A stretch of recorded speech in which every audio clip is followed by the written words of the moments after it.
História da Redenção, capítulo 40. Pedro liberto da prisão. Herodes era prosélito professo da fé judaica, e aparentemente muito zeloso em efetuar as cerimônias da lei. O governo da Judéia estava em suas mãos, sujeito a Cláudio, imperador romano, mantendo também o cargo de tetrarca da Galiléia. Estava desejoso de obter o apoio dos judeus, esperando assim confirmar seus cargos e honra. Portanto, realizava os desejos dos judeus em perseguir a Igreja de Cristo. Começou sua obra por pilhar as casas e os bens dos crentes e prendendo os membros principais. Aprisionou Tiago e lançou-o na prisão, e mandou um algoz matá-lo à espada, assim como o outro Herodes fizera com que o profeta João fosse decapitado. Vendo que os judeus se agradavam muito com seus atos, tornou-se ousado e prendeu também a Pedro. Foi durante o sagrado período da Páscoa que tais crueldades foram praticadas. O povo aplaudiu o ato de Herodes em causar a morte de Tiago, embora muitos se queixassem da maneira reservada pela qual ele foi realizado, afirmando que uma execução pública teria de maneira mais completa intimidado todos os crentes e simpatizantes. Herodes, portanto, conservou Pedro em custódia, com propósito de agradar os judeus pelo espetáculo público de sua morte. Sugeriu-se, porém, ao governador que não seria seguro trazer o veterano apóstolo para execução perante todo o povo reunido em Jerusalém para a Páscoa. Receava-se que sua venerável aparência pudesse despertar a compaixão e respeito deles. Também temiam que ele fizesse um daqueles poderosos apelos que tinham frequentemente incitado o povo a estudar a vida e o caráter de Jesus Cristo, os quais, com toda a sua astúcia, tinham sido incapazes de contradizer. Neste caso, os judeus temiam que seu livramento seria exigido das mãos do rei. Enquanto, sob vários pretextos, a execução de Pedro estava sendo retardada para depois da Páscoa, a Igreja de Cristo teve tempo para examinar profundamente o coração e orar com fervor. Vigorosas petições, lágrimas e jejuns se misturavam. Oravam sem descanso por Pedro. Achavam que ele não podia ser tirado do serviço cristão e compreendiam que tinham chegado até um ponto em que, sem a ajuda especial de Deus, a Igreja de Cristo seria extinta. O dia para a execução de Pedro foi finalmente marcado, mas ainda as orações dos crentes ascendiam ao céu. Enquanto todas as suas energias e simpatias eram suscitadas em fervorosos apelos, anjos de Deus estavam a vigiar o apóstolo prisioneiro. Os extremos do homem são a oportunidade de Deus. Pedro foi colocado entre dois soldados, ligado por duas correntes, cada uma presa ao pulso de um dos guardas. Não podia por isso mover-se sem o seu conhecimento. As portas da prisão estavam seguramente fechadas e uma forte guarda estava diante delas. Toda a possibilidade de livramento ou escape por meios humanos estava excluída. O apóstolo não se intimidou por sua situação.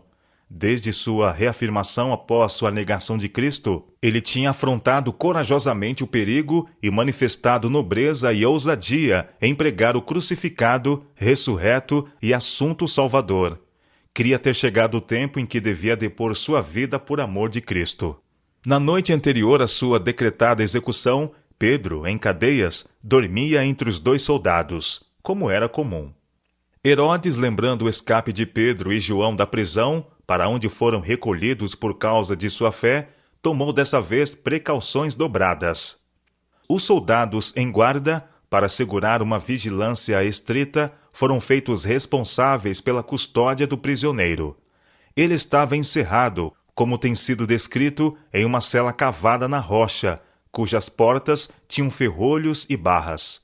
16 homens foram escalados para guardar a cela, revezando-se a intervalos regulares. Grupos de 4 vigiavam de cada vez. Mas os ferrolhos e barras e a guarda romana, que eficazmente removiam toda a possibilidade de auxílio humano, não deveriam senão tornar mais completa a vitória de Deus no livramento de Pedro. Herodes estava a levantar a mão contra a onipotência e deveria ser totalmente humilhado e derrotado em sua tentativa de tirar a vida do servo de Deus. Liberto por um anjo. Na última noite antes da execução, um poderoso anjo, enviado do céu, desceu para resgatá-lo. As vigorosas portas que encerravam o Santo de Deus abrem-se sem auxílio de mãos humanas. O anjo do Altíssimo por elas penetra, fechando-se as portas sem ruído por trás dele. Ele entra na cela, aberta na sólida rocha, e ali está Pedro, dormindo o abençoado, pacífico sono da inocência e perfeita confiança em Deus, ligado por cadeias a vigorosos guardas, um de cada lado. A luz que envolve o anjo ilumina a prisão, mas não desperta o adormecido apóstolo. Este é o repouso profundo que revigora e renova os que provêm de uma boa consciência. Pedro não despertou antes de sentir o toque da mão do anjo e ouvir sua voz dizendo: "Levanta-te depressa." Ele vê sua cela, que jamais havia sido abençoada com um raio de sol, iluminada pela luz celestial, e um anjo de grande glória em pé diante dele. Maquinalmente obedece à ordem do anjo e, como ao se levantar erguesse as mãos, verifica que as cadeias lhe caíram dos pulsos. De novo a voz do anjo é ouvida: "Cinge-te e calça as tuas sandálias." De novo Pedro maquinalmente obedece, conservando o admirado olhar voltado para o visitante e crendo estar sonhando ou em visão. Os guardas armados estão imóveis como esculpidos no mármore, quando mais uma vez o anjo ordena: "Põe a tua capa e segue-me." A seguir, o ser celestial move-se em direção à porta, e Pedro, usualmente loquaz, segue-o agora mudo de espanto. Cruzam pela guarda imóvel e chegam à porta, pesadamente aferrolhada, que por si mesma se abre e imediatamente se fecha de novo, enquanto os guardas, dentro e fora, estão imóveis em seus postos. Alcançam a segunda porta, também guardada por dentro e por fora. Ela se abre como a primeira, sem ranger de dobradiças ou barulho dos fechos de ferro. Passam por ela e novamente se fecha também sem ruído. De modo idêntico, passam pela terceira porta e acham-se em plena rua. Não se troca uma palavra, não há ruído de passos. O anjo se move suavemente diante de Pedro, cercado de uma luz de deslumbrante brilho, e Pedro, confuso e julgando-se ainda em sonho, segue o seu libertador. Percorrem rua após rua, e então, cumprida a missão do anjo, desaparece ele subitamente. Dissipou-se a luz celestial, e Pedro pareceu achar-se em profundas trevas, mas, acostumando-se-lhe os olhos, pareceram elas diminuir gradualmente, e ele se encontrou só, na rua silenciosa, com o ar ameno da noite a soprar-lhe no rosto. Compreendeu então que não fora um sonho ou uma visão que o visitara. Viu-se livre numa parte da cidade que lhe era familiar. Reconheceu o lugar como sendo um que frequentara muitas vezes, e por onde esperara passar na manhã seguinte pela última vez, a caminho do local de sua morte em perspectiva. Procurou rememorar os fatos dos últimos poucos momentos. Lembrou-se de ter adormecido, ligado entre dois soldados, com as sandálias e vestes exteriores removidas. Examinou sua pessoa e achou-se completamente vestido e cingido. Seus pulsos, inchados pela pressão dos ferros cruéis, estavam livres das algemas, e ele compreendeu que sua liberdade não era um engano, mas bendita realidade.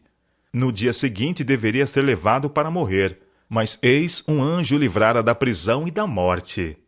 Então Pedro, caindo em si, disse: "Agora sei verdadeiramente que o Senhor enviou o seu anjo e me livrou da mão de Herodes e de toda a expectativa do povo judaico." Resposta à oração. O apóstolo se encaminhou de pronto à casa onde seus irmãos estavam reunidos para orar, e achou-os naquele momento empenhados em fervorosa prece em seu favor. Quando ele bateu ao postigo do portão, veio uma criada, chamada Rode, ver quem era.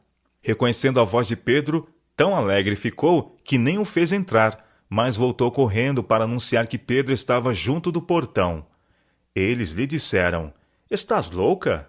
Ela, porém, persistia em afirmar que assim era. Então disseram: é o seu anjo. Entretanto, Pedro continuava batendo. Eles então abriram, viram-no e ficaram atônitos.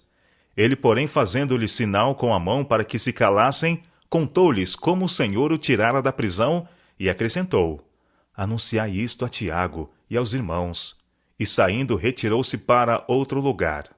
Alegria e louvor encheram o coração dos crentes porque Deus ouvira e atendera às suas orações e libertara Pedro das mãos de Herodes. Pela manhã, uma grande multidão se reuniu para testemunhar a execução do apóstolo. Herodes enviou oficiais à prisão para buscarem a Pedro, que devia ser trazido com grande aparato de guardas e armas, não apenas para se evitar possível fuga, como também para intimidar os simpatizantes e exibir seu próprio poder. Havia à guarda, à porta da prisão, os ferrolhos e barras ainda estavam intactos. A guarda no interior, as cadeias presas aos pulsos dos 2 soldados, mas o prisioneiro desaparecera. A recompensa de Herodes. Quando o relatório dessas coisas foi trazido a Herodes, ele ficou exasperado e acusou os guardas da prisão de infidelidade. Foram consequentemente condenados à morte pelo alegado crime de terem dormido em seu posto. Ao mesmo tempo, Herodes sabia que nenhum poder humano havia livrado a Pedro, mas estava decidido a não reconhecer que um poder divino estivera em operação para lhe frustrar os vis desígnios. Não se humilharia dessa maneira e colocou-se em ousado desafio a Deus. Não muito tempo depois do livramento de Pedro da prisão, Herodes desceu da Judéia a Cesareia e ali se deteve. Fez uma grande festa, destinada a provocar admiração e aplausos do povo. Tal festa foi assistida pelos amantes do prazer de todas as regiões e houve muita glutonaria e bebedice. Herodes fez uma suntuosa aparição diante do povo, vestido em roupas em que rebrilhavam prata e ouro, os raios do sol refletindo em suas luminosas dobras, deslumbravam os olhos dos que o contemplavam. Com grande pompa e cerimônia, ergueu-se perante a multidão e dirigiu-lhe um eloquente discurso. A majestade de sua aparência e a força de sua linguagem bem escolhida dominaram a assembleia com poderosa influência. Estando já seus sentidos pervertidos pelo comer e beber, ficaram deslumbrados pela resplandecente ornamentação de Herodes e encantados pelo seu porte e oratória. E possuídos de selvagem entusiasmo, cumulavam-no de lisonja, proclamando-o um deus, declarando que nenhum mortal podia apresentar igual aparência ou possuir tão impressionante eloquência de linguagem. Declararam mais que, conquanto o houvessem sempre respeitado como governador, dali em diante o adorariam como a um deus. Herodes sabia que não merecia nenhum dos louvores e homenagens. Todavia não censurou a idolatria do povo, aceitando-a como se lhe fosse devida. O fulgor do orgulho satisfeito era visível em sua face quando ouviu a exclamação: é voz de um Deus e não de homem. As mesmas vozes que agora glorificavam um vil pecador, alguns anos antes, elevaram-se num frenético clamor: fora com Jesus! Crucifica-o! Crucifica-o! Herodes recebeu esta adulação e homenagem com grande prazer, e seu coração transbordou de triunfo. Subitamente, porém, sobreveio-lhe rápida e terrível mudança. Seu rosto se tornou pálido como a morte e contorcido pela agonia. Grandes gotas de suor lhe brotavam dos poros. Ficou por um momento como que traspassado de dor e terror. Então, volvendo a face branqueada, lívida para seus amigos tomados de horror, exclamou em tom rouco e desesperado: aquele que exaltastes como um Deus é ferido de morte. Sofrendo a mais cruciante angústia, foi retirado daquela cena de orgia, ostentação, alacridade e pompa, as quais agora abominava em sua alma. Um momento antes ele tinha sido o alvo orgulhoso do louvor e adoração daquela vasta multidão. Agora se compenetra de que se acha nas mãos de um governador mais poderoso do que ele próprio. Remorsos o apanham. Lembra-se de sua ordem cruel para matar o inocente Tiago. Lembra-se de sua implacável perseguição aos seguidores de Jesus e de seu desígnio de tirar a vida do apóstolo Pedro, a quem Deus livrou de sua mão. Lembra-se de como, em seu desgosto e decepcionada raiva, tirara uma injusta desforra dos guardas da prisão, executando-os sem misericórdia. Sentira que Deus, que libertara da morte o apóstolo, estava agora a tratar com ele, o implacável perseguidor. Não encontrava alívio para a dor do corpo, nem para a angústia do espírito, e nem esperava encontrar. Herodes conhecia a lei de Deus, que diz: "Não terás outros deuses diante de mim", e sabia que, aceitando a adoração do povo, enchera a medida de sua iniquidade e acarretara sobre si a justa ira de Deus. O mesmo anjo que viera dos passos reais para libertar a Pedro do poder de seu perseguidor fora o mensageiro da ira e juízo a Herodes. O anjo tocou em Pedro para despertá-lo do sono, mas foi com um contato diferente que ele feriu o ímpio rei, trazendo sobre ele castigo mortal. Deus lançou desprezo sobre o orgulho de Herodes e sua pessoa, a qual tinha exibido, adornada em brilhante aparência, diante do olhar admirado do povo, era agora comida de bichos e se putrefazia ainda em vida.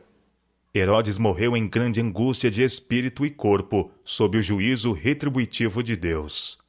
Esta demonstração de justiça divina teve uma influência poderosa sobre o povo. Enquanto o apóstolo de Cristo tinha sido milagrosamente livrado da prisão e da morte, seu perseguidor tinha sucumbido sob a maldição de Deus. Estas novas